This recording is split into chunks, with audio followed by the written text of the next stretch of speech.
Did you know that meningitis can be life-threatening? Understanding this condition is crucial for your health and safety. Meningitis is the inflammation of protective membranes around your brain and spinal cord. Recognizing its causes is key for prompt treatment. Let's break down the different types of meningitis. First, there's viral meningitis, the most common form. It's generally mild and often resolves on its own. Common causes include enteroviruses like Coxsackie virus. Next, we have bacterial meningitis, the most severe type. It's a medical emergency that can progress rapidly. Newborns may get it from Group B Streptococcus or E. coli. Children can contract it from Streptococcus pneumoniae or Neisseria meningitidis.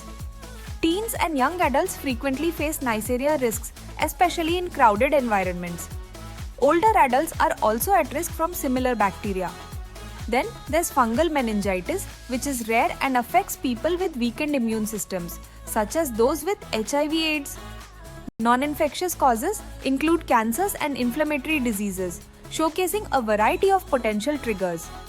Transmission often occurs through respiratory droplets, contaminated food, or direct contact during childbirth. Proper hand hygiene is essential to prevent infections.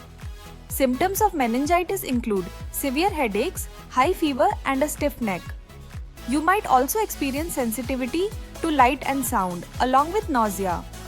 Clinically altered mental status and specific physical signs help identify meningitis.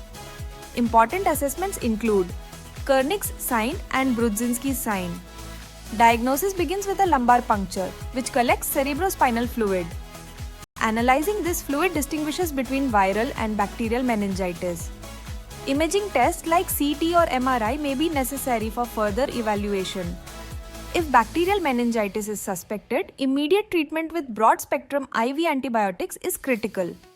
For viral meningitis, supportive care is provided, and specific antiviral medications may be needed for cases like herpes. Prognosis varies significantly. Viral meningitis often resolves completely, while bacterial meningitis can lead to severe complications or even death if untreated. In summary, recognizing symptoms and understanding the types of meningitis can save lives. Be aware, be informed, and don't hesitate to seek help if you suspect meningitis. If you found this information valuable, like and subscribe for more essential health updates. Stay informed, stay healthy.